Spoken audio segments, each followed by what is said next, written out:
So there have been a bunch of mysterious fires and explosions at food processing plants, and this understandably makes people rather concerned because it's become apparent that there are what I'm just going to term as malevolent forces acting upon our societies at the moment, as we have covered in great detail in previous podcasts on Lotus.com, such as this one, the Pfizer documents they didn't want to see, where Harry went through all of the Pfizer releases, and oh yes, they were definitely trying to keep things from the public, things that we can't really talk about on YouTube, which is why you have to go to Lotus.com to watch that. And the next one is, of course, the Great Reset, which appears to be in full swing, frankly. This is a great article by Dr. Michael Rectenwald, who's just laying out exactly all of the great dimensions of it. And it's a big, big project that Klaus Schwab and his acolytes are undertaking, right? And there's a great quote from here that I think really sets the stage for what I'm trying to get at here. The WEF relies on the concentrated efforts of numerous interested players to bring about its desired outcome, while the Great Reset agenda makes sense of the seemingly unrelated elements that make up our contemporary socio-political, economic, and psychological landscape. As in, there are lots of things that otherwise, taken on their own, don't seem to be connected to part of a broader pattern of events, and yet they are because of what's going on with the Great Reset. And so it's in this context that a lot of people are reading about the recent rash of fires and explosions at food processing plants and thinking, well, okay, how is this not an attempt to get me to eat the bugs, basically, right? As in, this is, we'll go through a bunch now because I've got the idea, you're saying bug fanatics are bombing the processing plants. Not necessarily. I think actually the implication that I think people are drawing from this is that there is a shady cabal of people in Davos who are sabotaging these things in order to make you eat the bugs later on. But let's begin. This has began in around about 2019 that it started rising to prominence. So this is a Tyson food factory in Kansas that 3,800 workers were laid off from because there was just a random fire there, apparently, that destroyed the whole thing, and a spokesman said it would remain indefinitely closed. This is concerning because this particular factory, something like 5% of all the meat that America eats comes from this factory. It's not an insignificant number.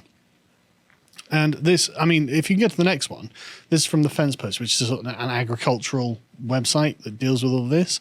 And though Tyson afterwards had announced they would be rebuilding the beef harvesting facility, it caused much disruption in the market. It's a disaster. This is our tsunami, said one cattle feeder, someone who is involved in this. Again, I'm not part of this industry at all. I don't know anything about it, so I've got to go on what they say. But the thing is, what was interesting is that when there have been market crashes in food production, food actually becomes much cheaper for the consumer, and they give a list of several examples. But this last week's activity didn't follow suit. According to Schumacher, the reported price for a choice carcass went up almost $200 per carcass, while the active bidding for a finished steer went up, basically. Who cares what the numbers are? But like I said, the company's going to rebuild on the location, and the timeline was not at the time yet known. The plant represents about 26% of daily slaughter in the state and 6% of total US fed cattle packing. So it's not a small number. And in 2021, so 2 years later, they also lost another food processing factory in Huntsville, Alabama. Again, just another fire. It's like, it just keeps happening. And in April 2022, this is going to cost them $200 million to rebuild it. As far as I'm aware, it still hasn't been done. And according to Tyson Foods, the same one as previously, the rendering plant is crucial to Alabama's agricultural industry. So this plant breaks down and cooks the parts of the chicken people do not eat, producing animal feed and pet food and reducing waste. And so this, by all accounts, I looked into the history of Tyson Foods. They were founded by just some guy. You know, it was a family-owned business, and for 3 generations it was family-owned, and now it's some chap called King who began working there in like 1982. So it's like, you know, it's not international global conglomerate company that's owned by a bunch of shell companies in the Cayman Islands or something like that. And so the mayor of Huntsville was like, we never had a company more supportive of the community projects and needs. They're a great corporate citizen, according to them, which is like, so they're embedded in the local communities. We're not dealing with, just money shifting companies, basically. Anyway, in August 2021, there was a fire at Patak meat products factory. And again, what's interesting about these, they seem to have a series of very similar characteristics, as in often it's meat processing and no one's injured. These fires just break out in the middle of the night often. And so the whole thing burns down. No injuries, but the entire factory is just gone. And so naturally people are like, right, this seems very sus, and understandably so, frankly, that they feel that it seems sus. And so, yeah, also in all of them, foul play is not suspected. Anyway, moving on to September 2021, a JBS beef processing plant had a fire and would burn down, and they will not, of course, resume their operations, but they are due to reopen at some point if you go to the next one. This one slaughters about 5% of US cattle as well. So in the last 2 years, 10% of US beef supplies have been interrupted by fires. Seems major, right? Seems like a very important thing. And in fact, they say in this Reuters article, the country has suffered a series of beef supply shocks after the last 2 years as large plants closed due to the COVID-19 pandemic, a cyber attack that crippled JBS's operations, and another fire that shut a Tyson Foods plant in Kansas down for months. So you can see why people are looking at this going, wow, this all seems a little bit coordinated. And you've got the anti-meat agenda being pushed, and so people are naturally connecting dots. Anyway, in April 2022, Taylor Foods had a fire that was started, they believe, by maintenance workers in the middle of the night. Again, it looks sus. I'm not saying it is sus. It looks sus. Sorry, but if it was started by maintenance workers, that would be foul play. No, it would be an accident. It's an accident. As in they are maintaining something and I don't know, they're welding something or other, and obviously no injuries reported, but the building burned down. Total loss in that instance. But moving on, March 2022, Walmart warehouse fire in Plainfield, Indiana. According to the police, this 1,000 employees were believed to be in the center at the time, although no employees or firefighters were injured. But the building, of course, gutted by the fire. April 2022. So again, this is all really happening very, very recently. Azure Standard Food Processing HQ burned down. Now, this isn't a beef one, surprisingly, but I've essentially pulled these kind of arbitrarily because there have been loads and loads of these. So this was a processing plant for nuts, grains, corns, and other essentials, and this fire in the headquarters where they also did work like that. And it's interesting. They've got a quote here from the editor of this piece. There have been what seems like an unusual number of major fires in food processing facilities so far this year. The Gem State Processing potato plant in Hayburn, Idaho on April 13th caught fire when an airplane struck it. No idea what happened there. I assume an unfortunate accident. The headquarters of Azure Standard in Durford, Oregon, was also destroyed by fire on April 19th. Shearer's Foods, a snack company, suffered explosion and fire at its plant in Hermiston, and plenty more. Thankfully, this fire produced no injuries or deaths. It did destroy their headquarters along with the products that were being processed or stored there. And of course, the company's CEO is like, well, this was a total loss, but we are going to try and operate as normally as possible in the meantime. I just saw the chat talking about like the vegans or Allahu Akbaring the plants with their planes. Well, this is what a lot of people online are saying, and that's why I decided to cover this, because it's like, well, kamikaze vegans. I can't say with certainty that it's not. However, but anyway, let's go on to the next one, because there again, if you can pull up this image, 'cause it's just a composite in the last 6 months of just food processing plants that have burned down. It looks really, really bad. And a lot of it, as you can see, is meat packing. And so you can see why people are like, hang on a second. This sounds sus. Very, very sus. But the thing is, if you mark it on a map, again, if you can go to the next one, it looks really bad. As people have done, it's like, oh my God, this is happening all over America and in Canada as well. This looks really sus. But the thing is, this only looks really sus when you don't put the other food processing plants that didn't burn down on the map. How many food processing plants do you think there are in the United States? No idea. 37,000. They store highly flammable and explosive chemicals, like use ammonia and stuff like this in all of these plants. And so it's actually not an uncommon occurrence to have fires. Now, I'm not saying that there isn't a concerted effort by the World Economic Forum to use vegan Radicalize jihadis. the vegans to bomb the food processing plants. Yeah, and to bring about an artificial scarcity, because I mean, at the end of the day, food shortages probably are coming, but there are something like 36,486 in 2017, was the last census they did on it, and these plants employed 1.7 million workers. So it's like, 5,000 workers have been laid off because, okay, but that's actually not very many compared to the number that are there. And so I have no need to think that these are part of some kind of conspiracy.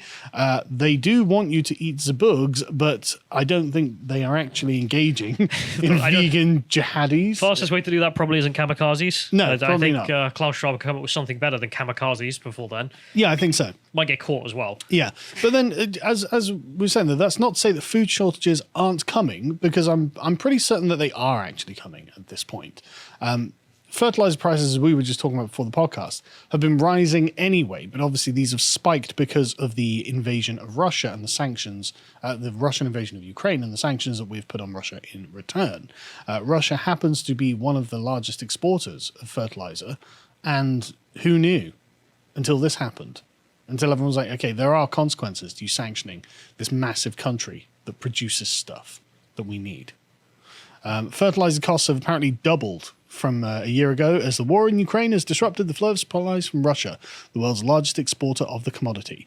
It's contributed for higher global prices for food, especially corn. Corn is the most fertilizer-intensive crop and is likely to be the most impacted by rising input costs driven by the prices, according to, again, one of the industry things.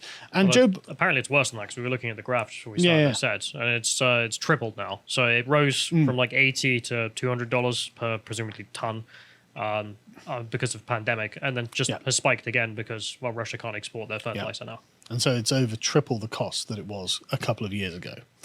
So not good. And Joe Biden is actually aware of this and has actually told everyone this. It's just that it gets lost in the reporting of him being a bumbling buffoon. This is a direct quote from him, right? We did talk about food shortages. It's going to be real. The final price of these sanctions is not just imposed upon Russia, it's imposed upon an awful lot of countries as well, including European countries and our country as well. So Biden sanctioning Russia is something he's aware is going to cause Americans to go hungry. I'm just saying, when the president of the United States, no matter how absent he is in every other capacity, says, look, we're probably going to be experiencing food shortages, maybe it is worth listening. Whose fault could it possibly be as well? Well, yeah. But don't worry, experts to the rescue, Callum. Oh. The experts have chimed in. The fact checkers have turned up to tell me that don't look at the old man. Yeah, don't listen to that old kook. He's nobody of any importance. Food shortages are unlikely to occur in the US, and someone from CNBC who apparently knows what they're talking about has arrived to tell you why, right? They've never been to a farm, probably never left the city, but... Yes, that's exactly right? I love the framing on this as well. Meanwhile, food prices in the US are rising at historic rates, but don't worry about that. It's like, no, I am worried about that because I eat food. Well, I'm a food enjoyer. yeah, exactly. I'm sorry, I am genuinely concerned about that, I'm right? not a bug fan. While prices for commodities like wheat and corn are at their highest levels in a decade, what's more, the US Department of Agriculture predicts that food-at-home prices will see an increase of up to 4% by the end of 2022. It's important to realize that the US doesn't import very much from Ukraine, explained Joseph Glauber, a senior research fellow at the International Food Policy Research Institute.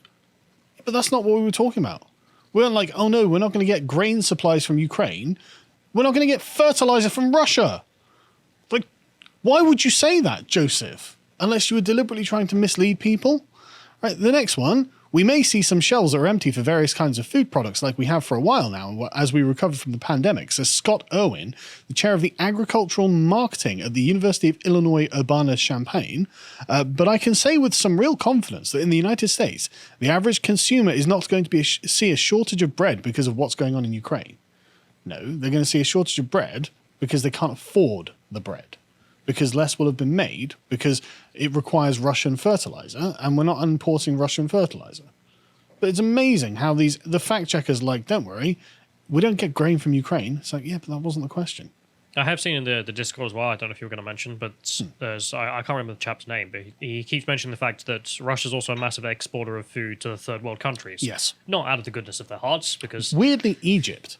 Yeah, and these shipments apparently aren't going to happen anymore. No. So a bunch of the third world is now looking at... Ukraine as well. Massive, yeah. It's really, really weird. But I remember we were looking at this the other day, and I was just like, why would Egypt, a place that gets 2 harvests a year, need to import grain? Like, if you can't grow wheat in Egypt, what can you do? It's run by Egyptians, so... Well, yeah, that's something I don't know tell you.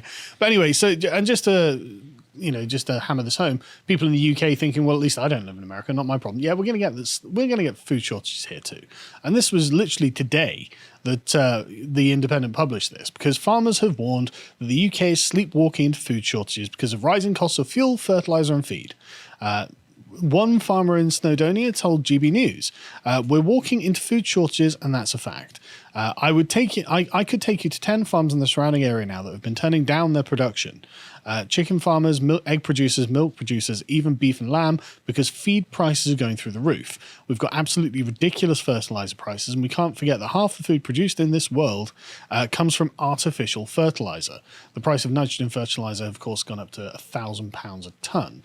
So I don't really have that much to add there, although I think that it's not a conspiracy. I think that this is actually the consequence of poor management. I mean, demonstrably. Knee-jerk political maneuvers. Well, the fertilizer one's an easy one as well, because you can just look at the graph. I mean, just look up if you're at home, Yeah. because we didn't load it up. But the graph is just fertilizer prices over time graph, and you'll just get, it's basically constant until the pandemic season, in which the politicians decided that they would ruin the entire economy. Yep. For reasons unknown. And then it just completely spikes. Yeah. And then war in Ukraine spikes again. Yeah. So fantastic. And all the fires in the meat and the food processing plants, this is actually not unusual because of the chemicals that they have to use to get the food processed.